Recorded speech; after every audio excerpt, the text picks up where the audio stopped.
Muito bem-vindos ao nosso Revisão 10 Estrelas. Olha, eu tô especialmente comovido no dia de hoje porque ele vai ser especial demais.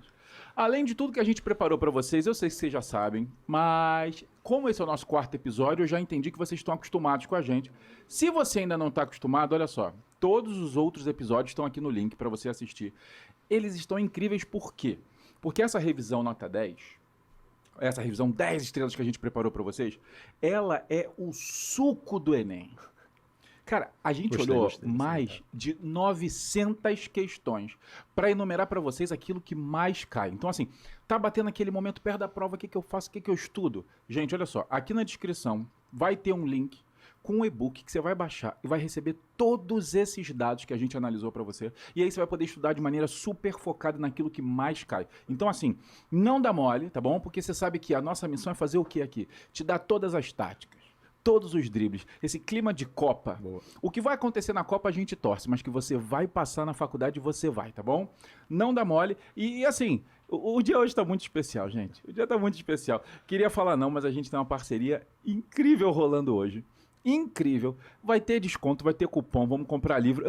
Gente, que é isso? Eu não quero nem falar muito não, porque eu fico emocionado aqui, tá? Mas é com Submarino. Mas olha só, vamos lá. Vamos lá, porque hoje o dia tá muito especial e eu quero começar chamando duas pessoas que, assim, eu não tinha nem roupa para vir nesse dia de tão especial que são essas duas pessoas, tá? Eu quero começar com ele, professor de literatura, amante da vida, sabe? Um poeta social, enfim, das figuras mais raras que eu já conheci na minha vida. Eu queria chamar Diogo Mendes. Olá, querido. Olá, impressão, com tantos adjetivos aí, coisas boas, mas prazerzaço estar aqui nessa mesa de feras, de craque. Amante da vida, guarda isso. Poxa. Isso é o Diogo. Vou levar para sempre. E agora para vocês, ele, que domina a norma, desculpa aí, mas hoje não dá para Bechara, não dá para Rouage, não dá para Pestana. Que é isso, ele gostou das referências. Não dá para ninguém porque a norma da linguagem hoje vem com ele. Querido Rafael Ormes, que prazer tê-lo aqui. Oh, muito obrigado. Nossa, uma mesa gloriosa dessa, um time muito bem escalado. E aqui a marcação vai ser bem acirrada, sabe? Aquela marcação forte para a galera andar nas 4 linhas da norma. Adianto logo. Aliás, vamos fazer uma observação. Hoje é o dia que eu tenho que manter o português correto. Então, queria lembrar que a gente sempre tem o apoio dele ali, ó. Bentinho Bechara tá com a gente hoje. Bentinho, se eu falar algum português errado aí, você me dá aquela corrigida aí, porque, sabe, tem a galera aí de linguagem que controla o que a gente fala. Não dá nem tempo, o Ormes vai chutar sua canela aqui. Pô. Vai, não, hoje o português tem que ser perfeito. Vou caprichar no vernáculo. Que é isso, vambora? Vamos começar, porque acho que a galera tá muito ansiosa. Vamos pro nosso primeiro quadro? A gente pode ir? Vambora, vamos preparar o nosso primeiro quadro? Não tem aquecimento. Dá o pontapé inicial, dá o pontapé inicial. Aquecimento. Ali é o aquecimento. E ele vai pra tela. Ó o Bentinho botando aqui, ó. Estamos com o nosso mestre da área. Gente, qual é o objetivo desse momento? É de forma muito simples. A gente quer saber o que mais cai. Sim. Ponto. Eu vou começar com o Diogo. Eu vou cronometrar aqui, Diogo. Vambora. A primeira parte é mole. Você vai ter em 1 minutinho falar só os principais tópicos. Não precisa explicar nada. Tá. É aquilo, só elencar, né? Só elencar. A escalação, só a escalação do time. Você só vai escalar o time, você não deu a prévia ainda. Beleza. E você que está ouvindo ou vendo a gente, é a hora de você começar a anotar sério. Tá. Sério. Boa. E depois você vai ter um pouquinho mais de tempo para a gente explicar o que isso significa. Diogo, quais são os top conteúdos de literatura para o Enem? Bem, Hansen e todos que nos assistem, os alunos sempre ficam muito preocupados nessa hora final, né? O que priorizar, o que estudar. Então anotem aí a escalação dos tópicos, tá? Escolas literárias, principalmente, né?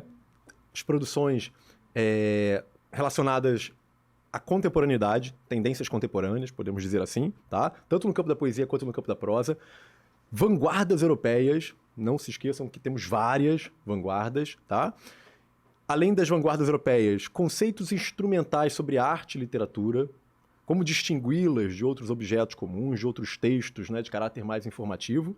Machadão, né, o nosso craque mor, né, a estrela maior da nossa seleção, tá? Machado de Assis, na última prova, apareceu em 4 questões, tá? 3 de uma maneira mais específica e uma sendo citado. E, por último, a produção pós-modernista no campo da prosa. E aí a gente está falando de gigantes como Clarice Lispector, né? e João Guimarães Rosa, 2 monstros sagrados aí da literatura brasileira e que exigem, né, um esforço maior de decifração. Se a gente fosse então escalar a seleção da literatura, teria Machado de Assis como 10. Machado é o nosso Ronaldo Fenômeno. Na frente, Clarice. Clarice, ele de ponta, Garrincha. E E o Rosa, pô, centroavante. centroavante, né? É Pode ser, isso. pode ser. Que isso? Vavá ali. Que isso? Para de entregar a idade. Agora, Diogo, vocês pegaram aí quais são as top dicas de literatura. Diogo, aquela pessoa que ouviu isso, gostou, falou, caramba, o Diogo tá me ajudando. Mas o que eu estudo? Boa. Por exemplo, o primeiro que você botou aí pra gente. O primeiro que você colocou, ó, deixa eu ver se você... Foram as escolas literárias. Isso, priorizando as tendências contemporâneas. Pô, mas aí o que eu estudo, Diogo? Porque assim, beleza, a escola literária priorizando tendência contemporânea. A Luma já me olhou torta ali, ela já não entendeu. Ela falou, Hans, o que eu boto aqui? Não, a Luma não pode olhar, porque ela foi minha aluna, ela vai saber. Ela que vai saber. isso? Luma vai saber. Então vai, Diogo. Enlight me, vai. Me Então, dá essa luz. De fato, né? Uma pergunta muito boa, porque as tendências contemporâneas envolvem muitos nomes, muitas obras, né? A partir da segunda metade do século XX, você tem um desenvolvimento muito grande dos meios de comunicação, editoração, então você tem muita gente boa produzindo simultaneamente. A gente já não consegue mais identificar uma tendência apenas ou uma uniformidade de discurso, né? Então a gente tem que lidar com essas obras sempre na pluralidade, entendendo as suas diferenças, tá? Uma boa maneira de estudar para essas obras mais contemporâneas, galera, seria estar atento aos grandes debates sociais, né, de hoje em dia. Então, essas produções se voltam para problemáticas do nosso tempo, né? Problemáticas que andam sendo discutidas pela sociedade, como, por exemplo, racismo, machismo. Essas questões são muito importantes e levadas muito a sério pela produção contemporânea. Tá? Desigualdade social. Eu lembrei uma, Diogo, de uma edição do Enem 2021, Sim. em que falava da condição do cara, uma condição... A expressão que o Enem usou foi uma condição de exceção, que o cara era um preso. Sim, eu li essa questão. Então, a ideia hoje. era trazer Estado de exceção, né? a perspectiva do cara como presidiário, não Sim. numa visão estereotipada, Sim. né? Nem numa visão no sentido de passar a mão na cabeça, mas trazer uma visão do que é um estado de exceção Dentro do que de um presídio. sistema, né, penitenciário, e o carcerário. quanto isso gera problemas, né, questões gravíssimas para a sociedade. Isso em relação ao primeiro tópico. Em relação ao segundo, as vanguardas europeias, é muito importante, Hans. É muito importante que o aluno consiga distinguir, né, uma vanguarda da outra. Né? Temos aí cubismo, futurismo, dadaísmo, expressionismo, surrealismo, que é uma vanguarda um pouco mais tardia. É importante que ele saiba distinguir as características básicas, principais, fundamentais de cada uma dessas vanguardas, saber os nomes mais representativos de cada uma delas, né? Saber que o Dalí é um nome forte, Dalí, Magritte, são nomes fortes do surrealismo, Picasso, do cubismo, porque às vezes você bate o olho lá no nome do autor daquela obra, né, na questão, saber que é do cubismo, saber que é do dadaísmo, por exemplo, do surrealismo, já vai ajudar muito mais na hora de se posicionar em relação, né, às respostas, tá? Então, saber distinguir as diferenças, né, de cada vanguarda, ok? Como é que cada uma se manifesta por meio de traços, cores, formas, né? E, claro, todas elas apresentam em comum o caráter de inovação. Elas romperam de uma maneira brusca, de uma maneira radical, tá? Com a tradição artística e principalmente com aquele código mimético, de cópia, né, da realidade, né? De mimetismo, tá? De imitação. E aí é o famoso arte imita a vida, né? A ideia é propor a arte de maneira diferente, né? Tem essa frase, né? Arte imita a vida, né? E Vão promover uma revolução, né? E é muito comum que se cobre, embora as vanguardas sejam do início do século XX, é muito comum que haja questões que conectem características das vanguardas a produções mais atuais. Total. Então, o que dessa arte que estão fazendo, tipo, hoje, tem a ver com Sim. dadaísmo? Entendeu? São questões que valorizam a influência das vanguardas até hoje na contemporaneidade. Exatamente. Então, as produções contemporâneas a que nos referimos agora há pouco, elas inclusive dialogam muito com o passado, né? Ora para romper, né? Ora para se afastar e ora para buscar o que tem de melhor também, como por exemplo as influências vanguardistas, né? Então, o Enem tem cobrado muitas obras do nosso tempo, mas que ainda de alguma maneira refletem influências ali do dadaísmo, né? Do cubismo, ok? Então é muito importante que o aluno esteja atento a isso sobre as vanguardas e também não só no tempo em que elas surgiram, mas como elas marcam influência até hoje. É tipo a herança que elas deixam, né? Mais ou menos Sim, isso. exatamente. Boa, Rafa. Então o aluno ele tem que ser, tipo, dadaísmo, cubismo, surrealismo, ele tem que saber, tipo, qual é a principal característica que me faz reconhecer Sim. aquela vanguarda para poder identificar em alguma situação, algum texto, alguma obra, que a questão vai me dar Sim. aquela característica que É foi exatamente herdada. isso. E às vezes uma obra que não é necessariamente do tempo das vanguardas. Pois é. Lembro aqui de uma questão que tinha uma obra que era uma cama pendurada na parede, né? E se eu não me engano era uma obra já dos anos 50, que o texto apresentava essa informação. E o dadaísmo já tinha, né, surgido já há algumas décadas, mas era uma obra que ainda apresentava ali uma característica do dadaísmo que é o ready-made, que é deslocar o objeto de um contexto original dele e inseri-lo no outro onde ele é esvaziado de sentido, ele perde o seu caráter utilitário. Então, é uma técnica que os dadaístas, né, introduziram no mundo no século XX que outros artistas continuam a empregar até hoje. Os próprios memes, de uma certa forma, podemos considerá-los peças dadaístas, né? São imagens deslocadas de um contexto original e inseridas em outros, né? Atribuindo, ganhando novos sentidos. Isso eu adorei, hein? Tá aí. Dadaísmo marcando presença até hoje na cultura digital. Que isso? Pois é. Agora é importante as pessoas saberem o que o Diogo quer dizer com papel utilitarista. Sim. É você pensar na coisa pela finalidade e propósito dela, tipo a caneca para botar água e beber. E aí o que fazem os dadaístas? Eles ressignificam esses objetos, colocando em espaços inusitados. Boa. Um museu, né? Associando um objeto a outro, criando a partir deles um novo propósito. Enfim, a ideia é ressignificar a utilidade, dar um caráter artístico, Boa. uma finalidade estética para aquele objeto. Então, Usar uma bota e botar uma planta. que seja. Usar uma bota como vaso. Que seja. É isso aí. E aproveitando essa assistência maravilhosa desse craque aqui ao meu lado, né? isso? Já dá para emendar no terceiro tópico que diz respeito aos conceitos instrumentais de arte e literatura. A arte e a literatura, elas apresentam diferentes funções, né? A gente tem a função estética, a função psicológica, a função social, função hedonista, né? Aquela arte voltada mais para o prazer, a diversão, né? De quem consome aquela obra. Obras mais voltadas para o entretenimento, digamos assim. E a obra de arte, ela até pode apresentar uma função utilitarista, Hansen. Ela até pode. Só que ela não pode priorizar essa função, porque é isso que distingue a arte, a literatura, de outros objetos, né, comuns, de outros textos focados mais na informação. Né? Num texto literário, o mais importante não é o que se diz, mas como se diz. Isso é o mais importante. Esse como está relacionado exatamente à função estética, a preocupação com o arranjo, a preocupação com a linguagem, né, com os sentidos diferentes que a linguagem pode ganhar. Então é muito importante que o aluno, ainda que a questão não cobre diretamente, né, os nomes das funções que um objeto artístico pode apresentar, um texto literário pode apresentar, é muito importante que ele tenha isso em mente, porque aí ele vai conseguir ler e interpretar melhor o texto, identificando qual é a função, quais são as funções que estão ali marcando presença, né? Vai conseguir entender melhor o propósito do texto, o objetivo dele, né? Porque um texto jornalístico, por exemplo, ele prioriza a informação. E a gente muitas vezes cobra isso do texto literário, né? Uma compreensão mais imediata, e é um erro, porque o texto literário ele não tem que te entregar informação alguma, pelo menos não de uma maneira objetiva como um texto jornalístico deveria. Que beleza. E tá chegando o nosso camisa 10? Tá, olha aí, ó. Machadão. É o cara, né? Ó, então antes de você falar de Machado, eu já vou te fazer um pedido. É porque assim, acho que tá todo mundo meio ansioso, né? Ai, meu Porque, Deus. gente, além do Diogo e do Ormes, a gente ainda tem hoje a parceria com o Submarino. E eu Que tô parceria. eu tô com vontade de contar, mas eu não posso contar ainda que vai ter desconto. Sabe? Peraí, Isso você é muito está bom, isso é instaurando muito um bom. paradoxo? Repete a frase, por favor. Eu não posso contar que vai ter desconto. É isso, paradoxo. Que isso? E cai? Cai, claro, ué. Como não? Figura de linguagem, claro. Falando em figura, seria um pleonasmo dizer que o Submarino, né, vem de livros. Isso, eu tô me sentindo muito útil, cara. Ó, então eu não posso contar que vai ter desconto pra comprar livro. Ai, meu Deus. Se eu pudesse, eu falaria assim, Diogo, já que você vai falar do Machado de Assis, se você puder já recomendar alguma obra que você acha mais importante, alguma coisa, eu já lancei no ar. Mas depois eu conto mais, gente. Posso falar, então, sobre o Machado? Eu considero, né, tudo do Machado muito importante. E se tá com desconto, é hora de colocar a obra completa em dia, cara. É a hora agora, né?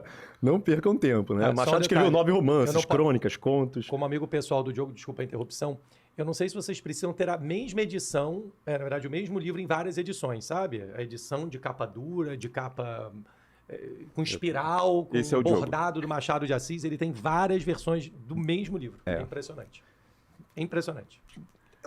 Eu trato o livro como um objeto artístico. né? Acumuladores da literatura, episódio 1, Diogo Mendes. Mas Vamos o que completar eu a posso fazer? estante igual a gente completa livro, a Copa. O Vem álbum da esses Copa. descontos e não dá pra perder, É a chance, né? Então tem que aproveitar. Então fale de mim de Machadão. Gente, Machadão é uma fusão, eu falei no início, né, Ronaldo Fenômeno, mas na verdade o Machado é uma fusão de Ronaldo Fenômeno com Pelé, cara. É um negócio assim que Entende? tá no outro né? Outro patamar. Outro patamar, né? Então é com o Bruno Henrique também. Então, gente, Machado de Assis, tá? Ele é o grande nome da nossa literatura e é um escritor que tem uma abordagem universal, ok? Machado, ele conseguiu apontar problemas da nossa estrutura, né, sociopolítica de uma maneira cirúrgica, tanto que alguns textos do Machado, quando lidos hoje, parece que foram escritos ontem, né, tamanha atualidade, e ele também conseguiu ser extremamente universal, tá? Tanto que é traduzido em dezenas de países. E o que é mais curioso, Hansen, Machado nunca saiu do Rio de Janeiro. O lugar mais longe que o Machado foi na vida foi Itaguaí, aqui no Rio. Sério? É impressionante o quanto a literatura dele ganha um caráter de universalidade. Agora, eu chamo a atenção para a questão da ironia machadiana. O aluno costuma ter muita dificuldade, né, Ormes, com essa figura de linguagem. Porque a ironia, para você conseguir percebê-la bem, você tem que ter um olhar mais treinado, você tem que, muitas vezes, priorizar autores que fazem uso recorrente dessa figura de linguagem, porque senão, às vezes, o aluno não saca a ironia. Ainda mais num contexto de prova como o do Enem, né, que você vai ser imposto a várias leituras, vai ficar exausto ao longo do processo, e muitas vezes a ironia passa mais batida ainda. E a ironia machadiana é uma ironia extremamente sutil. Então você tem que treinar o olhar, né, para esse tipo de discurso do Machado, porque quase sempre, quando o Machado cai na prova, ele é cobrado pela questão da ironia na linguagem dele, tá? Então, por exemplo, na última prova do Enem, o Machado caiu, né? Como eu falei, em várias questões. Uma delas, que de alguma maneira captura tudo que eu falei aqui agora sobre ele, é extremamente atual, porque fala, né, do uso da matraca lá no século XIX, antes da imprensa chegar aqui no Brasil. Você sabe que a imprensa foi proibida aqui durante o Pacto Colonial. E parece que você está lendo um texto que fala sobre as fake news, né? Porque hoje quem propaga fake news é um matraqueiro digital, digamos assim, né? Então leiam lá o texto que vocês vão entender melhor até o que está sendo dito aqui sobre essa questão da matraca. É extremamente atual e era irônico o texto, porque no final ele falava que aquele método era, né, extremamente válido, quando na verdade ele estava querendo dizer exatamente o contrário, como as pessoas se informavam no período colonial de uma maneira extremamente falha, né? A rigor ele não quer elogiar o método, ele quer criticar o método. Mas por meio da ironia. E muitos alunos, quando leem hoje, num contexto até mais favorável e tranquilo, né, ali com o professor, na sala de aula, sem a pressão do vestibular, não percebem a ironia, que dirá lá na hora. Então tem que treinar o olho, galera. Tentem fazer o maior número de questões que for possível nessa reta final, envolvendo textos machadianos, para vocês sacarem a ironia dele com mais facilidade lá na hora da prova, caso ele caia. E um detalhe, porque eu me lembro de quando eu era jovem, né? Eu não ouvia K-pop, mas... Não tem esse vídeo? Tem, né? E eu me lembro de uma coisa que assim, vou estudar Machado de Assis, aí a pessoa decora, Machado de Assis, tom irônico, beleza. Aí você decorou tom irônico. Você não leu um fragmento de Machado de Assis.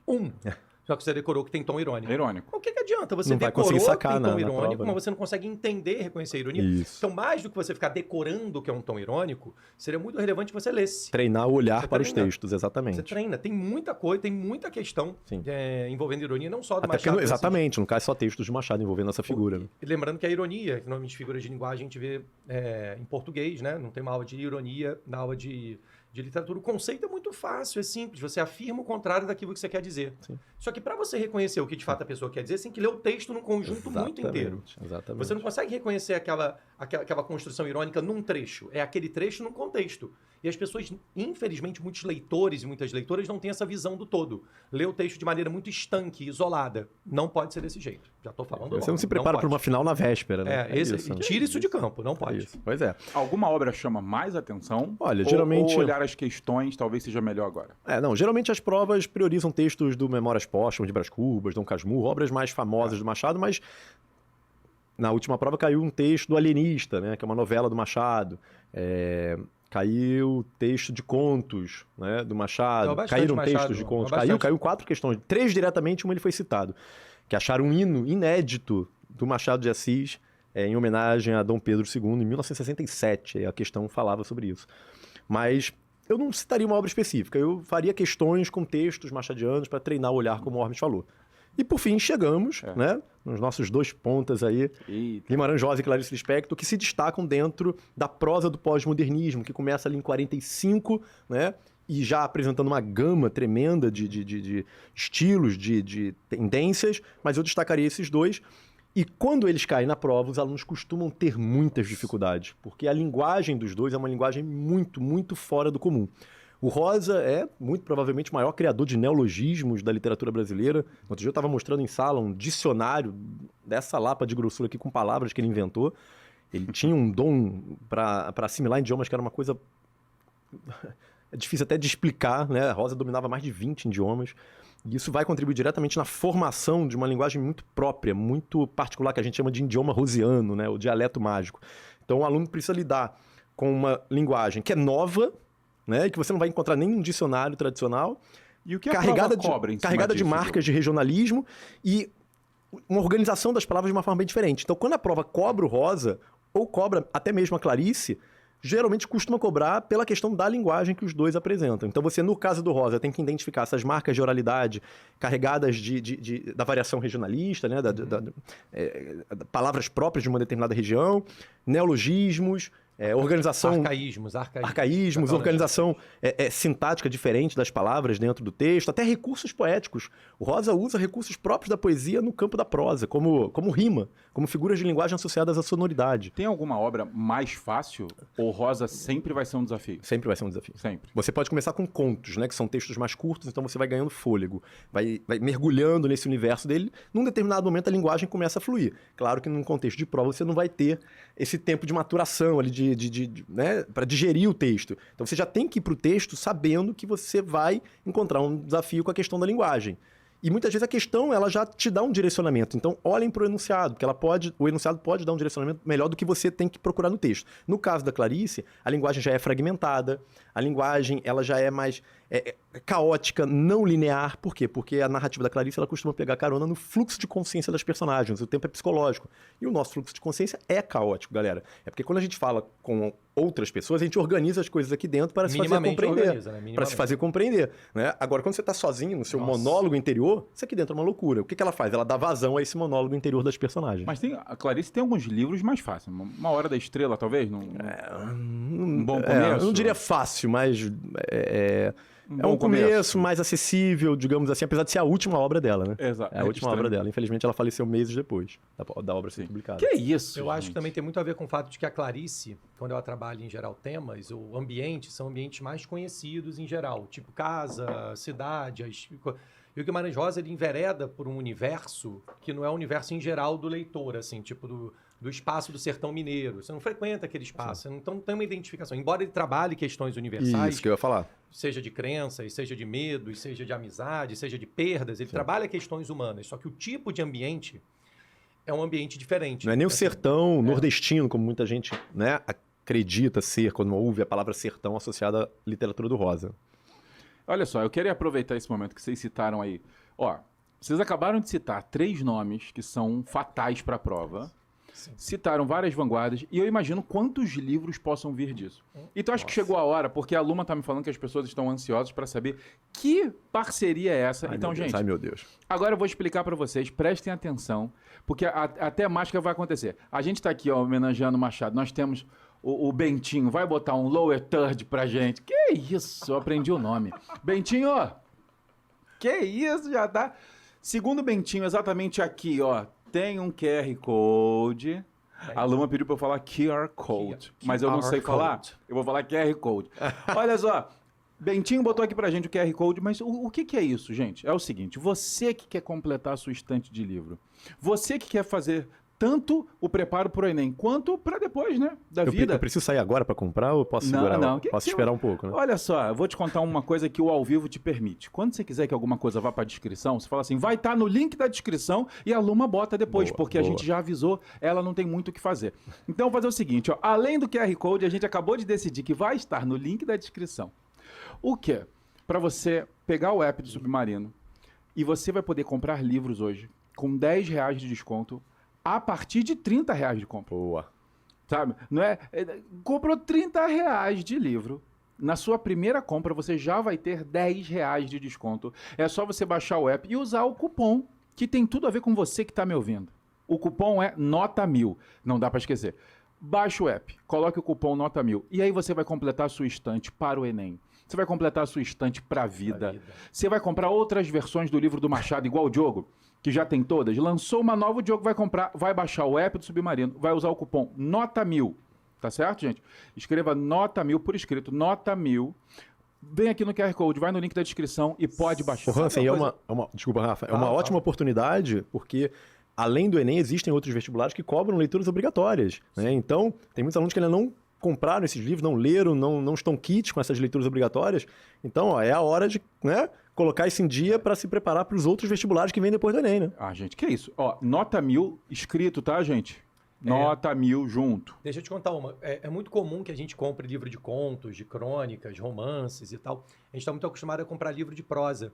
Eu acho muito curioso que eu demorei muitos anos da minha vida, muitos anos, para comprar livro de poesia, para ler poesia. Incrível, né? É impressionante. Ó, assim, e a leitura de uma poesia... Leminski? É mais fácil de... Pode Leminski? ser, eu lembro que comprei Leminski, Mário Manuel de Barros. Quintana, comprei Manuel Bandeira, não esperando que caísse na prova, que eu deparasse com um texto, com um poema no livro. E aquilo foi bom porque eu comecei tô falando sério, a ler poema. E ler o poema para tentar entender a simbologia que estava por trás, né, dos signos, né, das palavras. E essa é uma tarefa que eu acho que não é questão de ser tarefa. Para mim, virou um prazer, né, não obrigação, mas eu acho que faz muita diferença você também se habituar a ler poesia. Você tem livro de poesia, as pessoas em geral não consomem. Eu acho isso muito curioso. Isso se reflete lá na prova, a dificuldade de encarar um texto poético, né? Isso tem muita dificuldade. Nossa, demais. E eu percebi a simplicidade que você usou a palavra deparar no meio da frase. Não sei se mais alguém viu. Você reparou, Diogo? E aí você se depara... É impressionante, é impressionante. Que isso? Eu conheço Hormes há muitos a gente anos, se né? conhece desde 2003. Verdade. Março de 2003. E eu falava naquele tempo que eu ainda vou na sessão de autógrafos da gramática dele. Um dia. Olha só. Então vamos aproveitar agora esse momento. Diogo, eu vou pedir para você fazer uma questão. Ah, tá. Só que é o seguinte, essa questão, ela precisa ser lida, certo? Certo. Então vamos fingir que... Vamos lembrar que só quem está em áudio. É uma áudio questão. Que é isso, hein? Leia, resolva, vê se tá de acordo. Essa questãozinha aqui, coisa rápida. Vê como é que você depara com ela. Não, você vai ler tudo ou junto. É parte do desafio. Tá. Mas eu preciso ler todas as alternativas? Lê as alternativas, faça um comentário, eu confio em você. Show. É uma questão que o Hansen me entregou aqui do Enem de 2017, tá? Ó, dei uma olhadinha na bibliografia primeiramente, né? Temos aqui um trecho da obra O Mulato, do Aloysio Azevedo, um dos grandes nomes do naturalismo aqui no Brasil, né? Uma corrente ali derivada do realismo, tá? Que foi fortemente marcada pelo discurso cientificista da época, né? E aí temos um fragmento que tem um diálogo, né? A gente percebe isso pelas marcas aqui dos travessões, né? Recusei a mão de minha filha porque o senhor é filho de uma escrava. Eu? O senhor é um homem de cor. Infelizmente, esta é a verdade. Raimundo tornou-se lívido. Manuel prosseguiu, no fim de um silêncio. Já vê o amigo que não é por mim que lhe recusei Ana Rosa, mas é por tudo. A família de minha mulher sempre foi muito escrupulosa a esse respeito, e como ela, é toda a sociedade do Maranhão. Concordo que seja uma asneira, concordo que seja um prejuízo tolo. O senhor, porém, não imagina o que é por cara a prevenção contra os mulatos. Nunca me perdoaria um tal casamento. Além do que, para realizá-lo, teria que quebrar a promessa que fiz à minha sogra de não dar a neta senão a um branco de lei, português ou descendente direto de portugueses. Então, uma obra, né, que vai denunciar a questão do racismo, a questão do sistema escravocrata, né, imposto ali durante o Brasil colonial, a comunidade negra, que foi sequestrada, né, da sua terra. E é um texto também que sofre influências do determinismo, né, uma teoria que fez a cabeça de muita gente naquele tempo, tá? Influenciada pelo ideário cientificista do naturalismo, como eu tinha acabado de falar, a obra destaca o modo como o mulato era visto pela sociedade de fins do século XIX. Nesse trecho, Manuel, né, o pai da Ana Rosa, que nega, né, a mão da filha para o casamento, a Raimundo, Desculpe-me. A obra destaca o modo como o mulato era visto pela sociedade de fins do século XIX. Nesse trecho, Manuel traduz uma concepção em que há... Aí vem as letras, né, as alternativas. Letra A. Miscigenação racial desqualificava o indivíduo. Ó, tá quente, hein? Tá quente essa letra A, né? Porque ele reforça aqui a condição do Raimundo ser mulato e o quanto isso geraria inúmeros problemas para a família dele dentro daquela sociedade do Maranhão, né? Exatamente, a não aceitação. Ele até fala, né? Prometeu um neto branco, né? Isso, prometeu um neto branco. Ele faz questão de dizer que o Raimundo era um homem de cor, né? Então tudo leva a crer que seja a letra A, tá? Letra B, condição econômica anulava os conflitos raciais. O que está aqui em questão não é a condição social do Raimundo. Letra C, discriminação racial era condenada pela sociedade. Na verdade, era endossada, legitimada, lamentavelmente.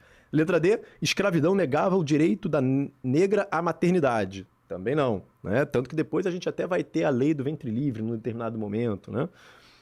Mas não negava. E a letra E, união entre mestiços era um risco à hegemonia dos brancos. Não a união entre mestiços, mas a união, né, de um mestiço com um branco. Isso sim ameaçaria, né, digamos assim. Ou então a união de um negro com um branco, né? Isso sim ameaçaria aí a hegemonia, né, dos brancos. Então, logo, o gabarito é de fato, como a gente já tinha sugerido aqui, letra A. Miscigenação racial desqualificava o indivíduo.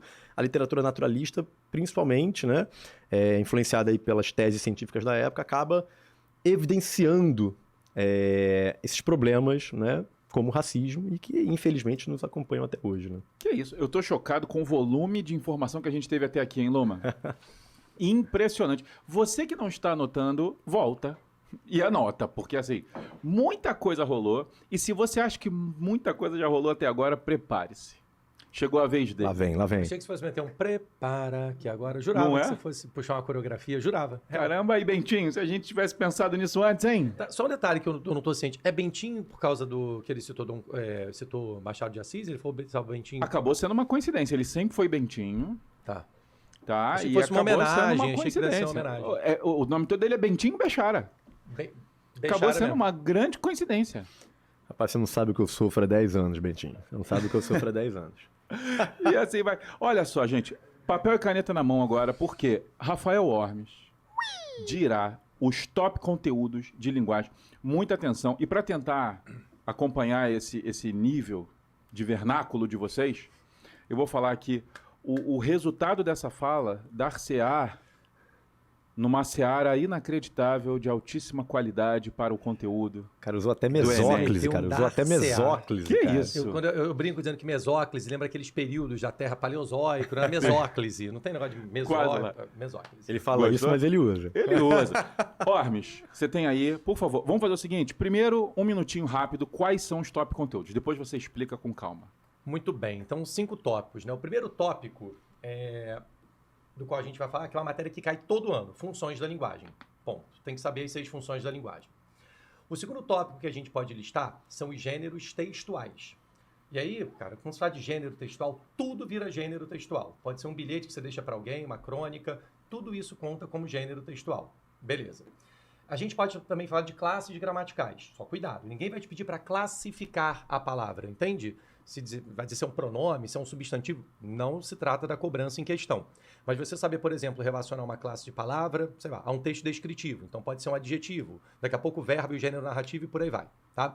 Depois a gente pode falar de variações linguísticas. É um tópico muito importante e que inclusive abarca vários conhecimentos de gramática. Você só reconhece um desvio se você conhece a norma, senão você não consegue perceber que é coloquial. E, por fim, tem a ver com variação linguística, o patrimônio linguístico. São as diversas contribuições que integram o que a gente chama de patrimônio linguístico, não é só aquilo que está na gramática.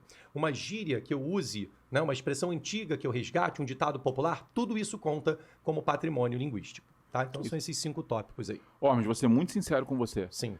Eu, na posição do aluno aqui, Sim. eu entendi tudo que você falou, mas eu tenho muita dificuldade de entender como isso vira a questão. Sabe, tipo, a variação linguística, o patrimônio linguístico, porque tudo começa a parecer que se mistura. Na verdade, esses conteúdos, né, eles acabam se tangenciando. Misturou mesmo. Então, assim, eu posso ter uma questão, volto a dizer, de gênero textual, em que eu tenho que reconhecer aspectos linguísticos daquele gênero. Eu tenho que reconhecer. Então, quando você tem uma descrição, você tem um tipo de linguagem. Quando você tem uma narração, os elementos gramaticais passam a ser outros. Assim. E você reconhecer como esses aspectos gramaticais vão ser importantes. Dá um exemplo. Tem um conteúdo que o Enem cobra chamado injunção. O que é injunção? É o texto voltado para uma estrutura injuntiva. É um nome esquisito, mas eu juro que o Enem cobra isso, tá? Acha que o nome feio só tem química, aldeído, que tem um baita nome de síndico do prédio, cetona, hidrocarboneto, tem nome tosco em tudo que é matéria. Injunção não é um nome natural, né? Você não vê isso no dia a dia. O texto injuntivo é aquele da instrução. Você encontra isso em bula de remédio, você encontra em manual de instrução, você encontra receita, isso tudo, em algumas propagandas em que você dá comando, não deixa água parada, isso tudo é estrutura injuntiva. Então você associar o modo imperativo a uma estrutura injuntiva. E isso, ao mesmo tempo, tem a ver com a função apelativa, que é aquela que tem foco no receptor. Olha isso. Eu estou associando imperativo, injunção e função apelativa.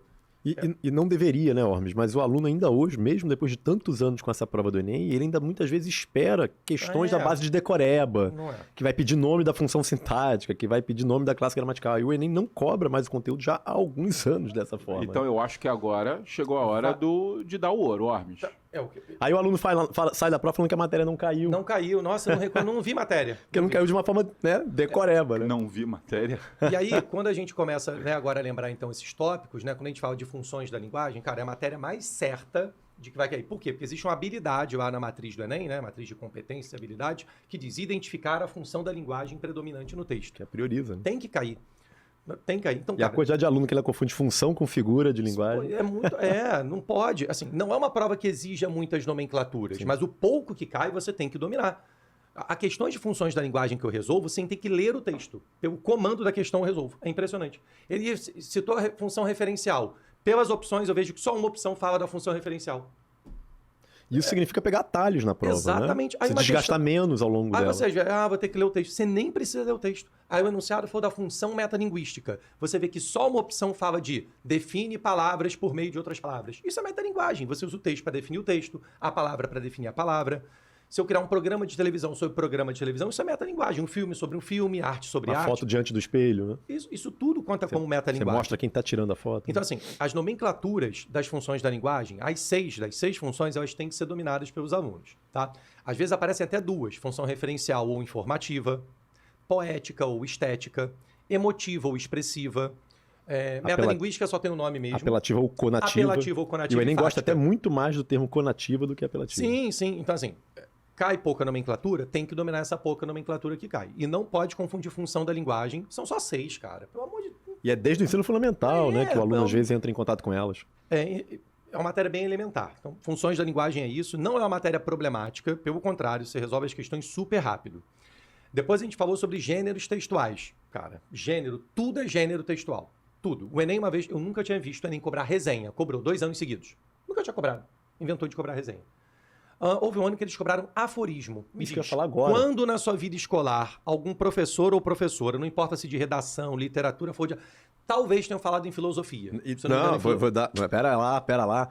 Fala-se sobre aforismo na aula de Guimarães Rosa. Tá. Que é um mestre dos aforismos. Você fala de aforismo. Inclusive foi um texto do Rosa que caiu nessa questão. Foi exatamente. O que é o aforismo? Os ditados populares são aforismos. Como se fosse uma verdade absoluta em poucas palavras. E por meio de expressões simbólicas. Sim. Então, os ditados populares, água mole em pedra dura, com ferro será ferido, né? Água mole em pedra dura, tanto bate até que fura. Pô, isso é um aforismo. Você tem uma máxima. O que é uma máxima? Uma ideia, um pensamento, né? Ao qual você vai chegar por meio de uma construção curta em linguagem simbólica figurada. Isso é um aforismo. Casa de Ferreira, espeto de pau. Pronto. Um que eu nunca entendia que minha mãe usava. Eu não vou me arriscar porque eu travo. Assim, desde criança eu não consigo reproduzir um ditado popular. Eu travo, eu confundo tudo. É pedra mole em água. Eu não consigo, travo. Deixar um beijo questão aqui, que tá além da deixar um beijo aqui pra dona Rita fazer esse registro. Que minha mãe, quando tem um irmão mais velho, fazia muita besteira. Vou usar aqui o termo besteira como eufemismo, matéria nova. Quando né? que ele fazia besteira? Meu irmão fazia sempre. Quando? Sempre. Você conhece meu irmão? Eu só levantei. O difícil seria ele estar quando ele não fazia besteira. E aí, assim, eu era mais novo que meu irmão. Sou mais novo que meu irmão, né? Era ótimo, né? Mais novo que meu irmão. E aí minha mãe chegou assim, vem cá, Sérgio, chamava meu irmão, vem você, Rafael. Minha mãe, ela dizia uma coisa que eu nunca entendia, que é pau que bate em Chico, bate em Francisco. Eu falei, mas ele é Sérgio, eu sou Rafael. Não tem Chico e Francisco.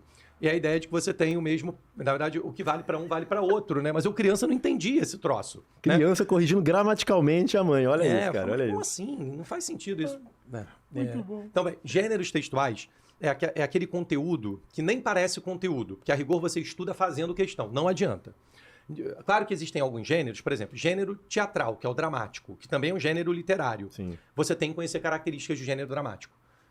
Esse você estuda previamente. Saber o que é uma rubrica. É rubrica, não é rúbrica não, tá? Só para avisar aí pra galera de casa que é rubrica, tá? Não é rúbrica.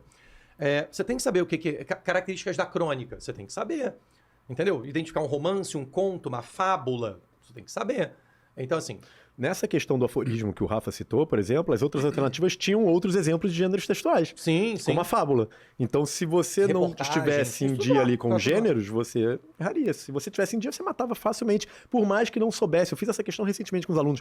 Eu falei, gente, vocês podem não saber o que é um aforismo. Né? E dificilmente o aluno marca uma resposta que tem uma palavra que ele não conhece. O Enem derruba muita gente no vocabulário. Então, você ia por eliminação. Isso aqui pode ser uma fábula? Não. Isso aqui pode... Porque as outras palavras já eram mais conhecidas. Só sobrou aforismo, tem que ter confiança para marcar, já que você descartou as outras, né?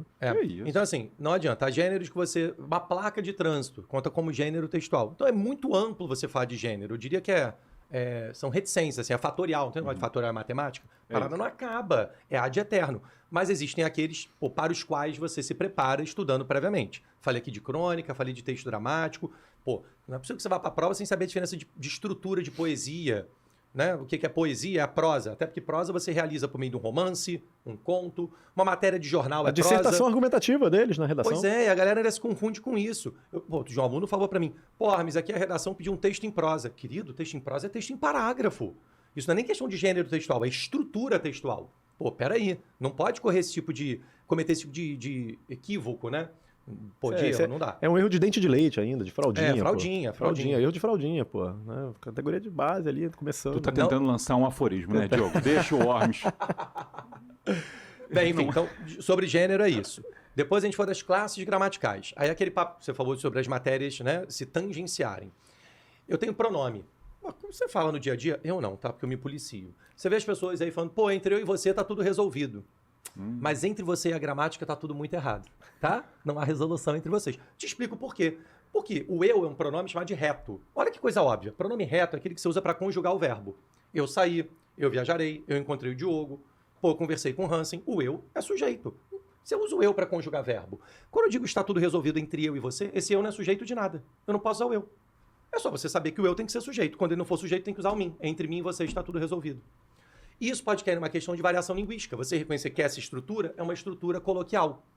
Entende? Pode ser uma questão em que o pronome esteja associado à coesão textual, como já caiu várias vezes. Há pronomes sublinhados, qual é aquele que retoma uma informação, qual é aquele que anuncia uma informação. Você tem conjunção, e aí vamos te perguntar o valor semântico de uma conjunção. Não sei, pode ser um jaquê para você reconhecer que é causa. Quando você usa tanto choveu que a rua alagou, você está introduzindo uma consequência, né? Então, assim, você usa os conectivos, em geral, o Enem nem usa o termo conjunção, fala conectivo, que aí vale para um monte de coisa. Uma preposição é um conectivo. Reconhecer os valores dos conectivos, o valor de uma oração. Nunca vai ser para você classificar, né? A propósito, tem uma coisa de conjunção, podia fazer um teste aqui com todo mundo. Existe uma que me incomoda, eu sempre cito em sala, que as pessoas desaprenderam a usar o conforme. Desaprenderam. Conforme passou o tempo. Conforme envelheço, ganho rugas. Tá errado. Conforme é para dar ideia de conformidade. Do tipo, conforme disse a previsão do tempo, vai chover. É o conforme que equivale a segundo. Segundo disse a previsão do tempo. Isso é um conforme bem utilizado. Conforme só está certo quando ele pode ser substituído por segundo.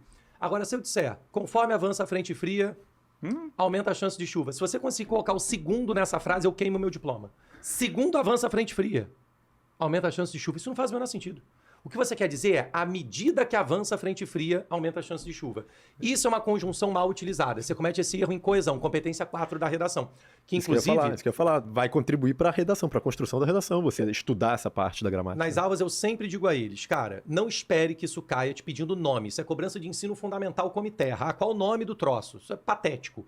Mas você tem que saber conjunção para fazer a coesão. Competência 4 são 200 pontos. Se você ficar esperando gramática para te perguntarem, dificilmente vão te cobrar. Agora, eu garanto que a gramática vai estar na operacionalização do texto, na construção do texto. Competência 1 da redação, que é norma, e competência 4, que é coesão. Experimenta escrever em desacordo com a norma. Experimenta. Então, assim, eu posso associar conteúdos gramaticais a muita coisa. Muita, muita. Eu me lembro de uma...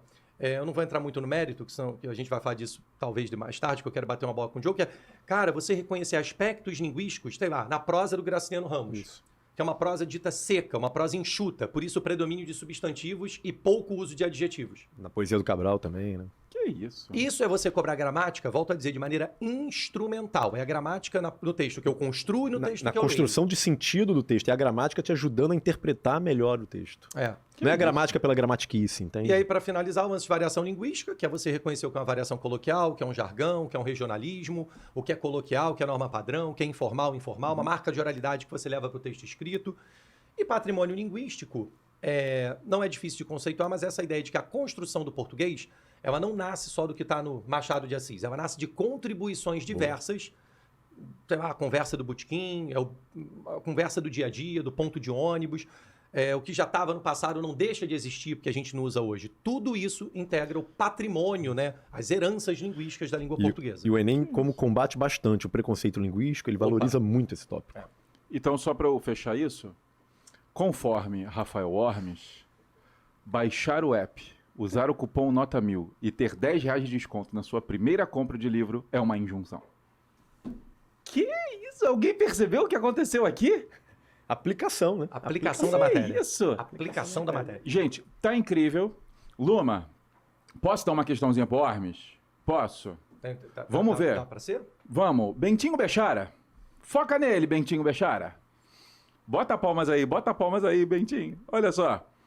Ormes. No final a gente tem que ter Ola, hein? Ola no final, hein? Vamos não lá. A gente vai fazer essa questão do Enem 2018. Vocês têm acesso, né? No bookzinho. Maravilhoso. Tá no e-book. Eu gosto sempre de ler o enunciado primeiro para saber se o enunciado vai me direcionar para ter que analisar o enredo da história, a técnica narrativa, uma questão de variação linguística, para eu ler o texto filtrando de acordo com o comando, né? Nesse texto, a associação de vocábulos da língua portuguesa a determinados dias da semana remete ao. Então não se trata aqui de entender a mensagem do texto. A associação de vocábulos da língua portuguesa a determinados dias da semana remete ao famigerado. Famigerado é inóxio, célebre, notório, notável. Vós-me ser, mal não veja em minha grossaria no não entender. Mas me diga, é desaforado? É caçoável? É de arrenegar? Farsância? Nome de ofensa? Vilta nenhuma, nenhum doesto. São expressões neutras, de outros usos. Pois, e o que é em fala de pobre? Linguagem de dia de semana. Ou seja, eu estou tentando explicar alguma coisa para ele com um vocabulário muito erudito, sofisticado. E ele quer a explicação em linguagem de dia de semana. Seria uma linguagem corrente, essa que a gente usa no dia a dia. Famigerado, bem, é importante, que merece louvor, respeito. É isso, tá? Então veja aqui, olha só, eu li o comando da questão, sabendo que havia associação de vocábulos a determinados dias da semana, como ele próprio diz aqui no final do texto. O que seriam esses vocábulos em dia de semana? É você explicar com base em palavras correntes do dia a dia. Não que você fica garimpando palavra difícil no dicionário. Local de origem, nada a ver com o local, né, de onde você fala, né, de onde você vem. Estado emocional dos interlocutores não tem a ver com o estado íntimo de quem fala. Grau de coloquialidade da comunicação faz sentido, porque a linguagem do dia a dia é uma linguagem naturalmente coloquial. Eu não vou dizer, há alguém aí. Você mora onde? Na Academia Brasileira de Letras? Quem vai te atender? Olavo Bilac? Você vai perguntar, tem alguém aí? Você usa o ter para indicar a existência. E esse uso é coloquial. Inclusive, esse uso já caiu 3 vezes no Enem, pelo menos. Reconhecer que o uso do ter, indicando existência, acontecimento, é um uso coloquial. Tinha uma pedra no meio do caminho do Drummond, né? Sim, esse tinha, em vez de havia uma pedra. Isso é Não, linguagem o de poema dia a gerou dia. tanta polêmica na época. Pois é. Imagina se alguém aqui no dia a dia usa cujo. Imagina, cara. Pô, o Diogo, cuja amizade, valorizo. Que isso? Ninguém faz desse jeito, pelo amor de Deus. Ó, a letra B é ótima. Grau de coloquialidade da comunicação tem a ver com palavras do dia a dia. Nível de intimidade, não tem a ver com intimidade, né? Buscar uma linguagem mais informal com alguém próximo. E letra D, conhecimento compartilhado. Tipo, quando você tem um jargão positivo e operante, né? Que seja. Aí você tem um determinado grupo social, Um nicho, né? profissional, social, que seja, um nicho, e são usadas expressões em comum dentro daquele nicho, e eles se entendem ali dentro. Se eu for ter um debate aqui de literatura de linguística com o Diogo, e talvez for usar termos muito técnicos, a gente acaba entrando nessa. Não é o caso aqui. Então, a linguagem de dia a dia, as palavras dia a dia, são essas que remetem ao grau de coloquialidade da comunicação. Letra C. Só um adendozinho, esse texto, que inclusive já apareceu 2 vezes, né, Já. em anos diferentes da prova do Enem, o que mostra o quanto é importante fazermos questões do Enem antes da prova, que às vezes alguns textos se repetem. É um texto do João Guimarães Rosa, que, como a gente falou agora há pouco, valoriza muito a questão da linguagem a partir de neologismos, a partir de marcas de oralidade da fala popular do sertanejo. Então, olha aí, ó, casando literatura com a gramática. Verdade. Gente, vocês não têm ideia do quanto eu tô prestando atenção, porque assim, linguagem era uma área difícil para mim. Falo de coração. Eu sempre tive muita dificuldade. E eu percebi o Ormes ali, quando ele bateu na porta e falou alguém aí, ele puxou logo quem? Olavo Bilac. Para quê? Tríade parnasiana, formalidade, uma recuperação dos valores europeus, da norma erudita, elitista, não popular, pré-modernista. Boa. Gente... Parnasiana, é. A breve Tríade correção. parnasiana. Você estava indo bem. Tá indo Você bem. tava indo tão bem. Bateu Ele, na trave, Raimundo, na trave. era Ai, como é que... Você sabe que ele Tá tinha um vendo? É título, muito né? difícil. Olavo Bilac era o Tríade príncipe dos parnasiana. poetas. Príncipe dos poetas. Uma coisa Eu falei que o não quê? Eu pensei em tríade parnasiana. Pré-modernista. Você falou pré-modernista. Mas foi antes do modernismo, não foi? Foi. Então, o parnasianismo ainda ali no Então. final do século XIX se estendendo até o modernismo. Sim. Um pouco antes de 22 ainda. É porque o caso do pré-modernismo já tem que ter alguma coisa de inovação. Entendi. Alguma coisa. Ainda né? era parnasiano clássico. Isso. Que é isso? Com umas escorregadas românticas. Só um Com umas detalhe. escorregadas românticas. Só um detalhe que o Hansen agora há pouco falou, isso que nunca bebeu tanta informação, né? Nunca... Eu não sei se ele foi irônico. Então, para de desconstruir qualquer possibilidade de ironia. Vamos trazer uma informação aqui. Porque o Olavo Bilac, quando caiu no Enem, acho que até hoje, caiu um Olavo Bilac, curiosamente, com traços românticos. Olavo Bilac Sério? nacionalista, Olavo Bilac trazendo uma concepção de amor mais sentimental. Caiu numa outra questão também defendendo uma ideia sobre meritocracia ali em relação à República. Um texto bem difícil esse, bem inclusive. problemático. Bem problemático. Existe um Olavo Bilac nacionalista, acredite. Sim, republicano, né? Assim, Pois é. a veia. Olha, e agora, prepare. Bentinho, vamos agora para o nosso próximo quadro. Vamos falar da palavra impedida. Vou explicar para vocês a dinâmica, é muito simples. Vocês vão sortear um tema em que vocês vão, por 1 minutinho, Luma, 1 minutinho falar sobre ele. Explicar, fazer um resumo, dar os principais tópicos. Simples assim. Vai cair um tema, você pega e resume ele em 1 minuto. Você vai sortear o tema. Só que você vai sortear e Eu vai vou mostrar. Só para constar, resume ele também a linguagem coloquial. Isso, senão seria resumi-lo. Irá resumi-lo. Você o resume. Quaisquer opções. Que é isso? Uma palavra com plural no meio. Não resisti, Ó, perdão. Você que copiou essas palavras aí, Hansen? calma, Diogo. Você vai tirar e eu vou dizer quais palavras você não pode A falar. produção checou essas palavras? A Luma checou. Luma, você me garante que essas palavras foram checadas por vocês? Tá. Pode tirar. Vai ser legal. Vai. Ó, mostra o papelzinho. Vamos lá. Sobre qual tema você fará um resumo? Usei fará. Você reparou? Sobre gêneros literários. Ó, mole. Você só não pode usar 2 palavras. Gêneros literários. Você não pode usar as palavras. Ó, eu vou preparar aqui, ó, 1 minutinho, Diogo. Ah, Parei, zerei. 1, 2, 3. Não pode usar as palavras texto e narrador. texto e narrador. Vai. Bem, gêneros literários nada mais são, galera, do que categorias literárias, né? Os 3 gêneros clássicos são gênero lírico, geralmente composto por modalidades poéticas, tá? Nós temos o gênero dramático, o Orme já comentou ele aqui hoje, que abarca textos... abarca roteiros, né, voltados para a encenação teatral. Claro que hoje nós temos aí a possibilidade de encenar um roteiro via cinema, via programa de TV, via novela, teledramaturgia, né? Então, são textos... São roteiros voltados para a encenação teatral. E temos ainda... o gênero narrativo. Original épico. Originalmente épico, né? Destinado a grandes histórias, grandes feitos, com personagens, né, praticamente sobre-humanos. E com o passar do tempo, essa nomenclatura épico foi cada vez mais virando narrativo. Tá? Geralmente tem uma estrutura narrativa, né? Com narrador, personagens, tempo, espaço. Opa, narrador! Mas tinha que falar. Rapaz, o Diogo... Essa foi uma licença poética Olha, para falar da estrutura narrativa. Alguém que conduz a É história. verdade. Mas aí a pressão do relógio... Chama ali de Galvão. Ó, eu queria falar uma coisa. Na história do nosso Revisão 10 Estrelas, o Diogo até agora foi o que tomou o pior.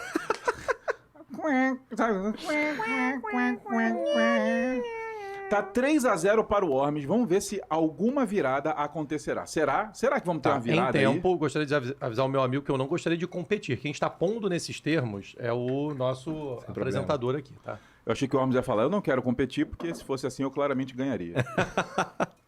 Posso? Pode. Vamos ver o que virá para Rafael Ormes. E peraí, vieram 2.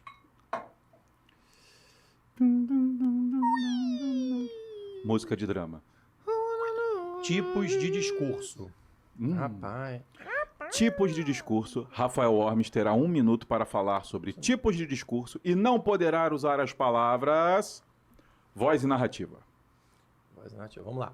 Quando a gente fala de tipos de discurso, a gente está falando de 3, né? A gente normalmente associa tipos de discurso em tempo, né? A gênero narrativo. É porque ali está narrativa no feminino. Tá. Então vamos lá. Opa! A narração. Então vamos lá. A gente O associa... VAR, vamos ter que levar isso pro VAR. Vamos ter que levar isso pro VAR. A gente associa, não. A gente associa, portanto, os 3 discursos, o direto, o indireto livre, à narração. O discurso direto consiste em o personagem falar por si só. Normalmente com indicação de travessão, aspas, 2 pontos. Deixa-se o personagem falar. Então, o que ecoa no texto é o personagem, beleza? É a manifestação direta dele. E quanto mais se coloca, né, o narrador coloca o personagem para falar por si próprio, isso traz uma certa legitimidade, né? O personagem fala por si mesmo, tá? O que você ouve é o personagem. O discurso indireto já tem uma coisa meio fake, né? Porque o narrador começa a falar pelo personagem. Joãozinho disse que era um lindo dia, né? Então, esse tipo de estrutura é o narrador falando pelo personagem. Indireto. E o indireto livre é o mais sofisticado deles, inclusive aparece muito em Clarice Lispector e prosas, que realizam análise psicológica, porque o narrador fica tão do lado do personagem, as falas dele se confundem tanto que você não sabe se é o pensamento de um ou de outro. Você não sabe se o que está ecoando ali é o narrador falando por ele ou o personagem pensando consigo mesmo. Então é muito confuso e é difícil de exemplificar. Mas pesquisa discurso indireto livre, que inclusive já caiu no Enem. O nome da questão é galinha. Como é que é? A galinha cega é o nome do texto. Olha, eu queria dizer que o acréscimo foi abusivo nesse tempo. Não, peraí, parou. Mas É o porque eu acréscimo demorei. foi abusivo. Não. Ah? Eu demorei porque a gente teve aquele momento do VAR ali, tá? Que foi... eu não sabia Ganharam aí que... quase 3 minutos de acréscimo. E o resultado foi 3 para Rafael 3 a 1. Ormes, 1 para Diogo. O Diogo não passou da primeira fase desse nosso Palavra Impedida. E agora eu quero ir para o próximo quadro. Podemos, Luma? Vamos para o nosso próximo quadro? O nosso próximo quadro, ele é a Central da Aprovação. Opa. O que acontece aqui, tá, gente? Não basta você ter ali o domínio da bola, né? No futebol é assim, no Enem também é assim. O que a gente vai fazer agora? A gente já se familiarizou com o que mais cai. Gente, o que vocês tiveram de conteúdo aqui não é brincadeira não, hein? Quem estava perdido em linguagem e literatura sabe exatamente o que fazer agora, tá? E o que a gente vai fazer? A gente vai chamar uns craques da nossa Central dos Aprovados para contar os segredos dos dribles que garantiram a própria aprovação. Ou seja, vamos ouvir os nossos alunos que já chegaram lá? Boa. Que isso? Melhor exemplo não há. Temos um depoimento, vamos lá. Bentinho, solta aí. Oi galera, meu nome é Camille Macena, falando diretamente da Central de Aprovados da Descomplica, para compartilhar com vocês algumas táticas e dribles que me fizeram passar no Enem. Eu estudo com Descomplica desde 2015 e em 2018 eu fui aprovada em 3º lugar na Federal aqui do Pará, em Ciências Biológicas Licenciatura. As táticas que me ajudaram a ser aprovada no Enem foi priorizar a resolução de exercícios, aquelas questões que são parecidas com as questões que caem no Enem, fazer simulados de provas antigas, dominar os assuntos que são figurinhas carimbadas, ou seja, que sempre vão aparecer na prova, e revisar esses conteúdos, seja lá por mapas mentais, seja por resumos, flashcards. Os resumos me ajudavam muito e era o que eu usava. Agora tá chegando a sua hora de entrar em campo e fazer um belíssimo jogo. Desde já eu te desejo uma excelente prova e boa sorte.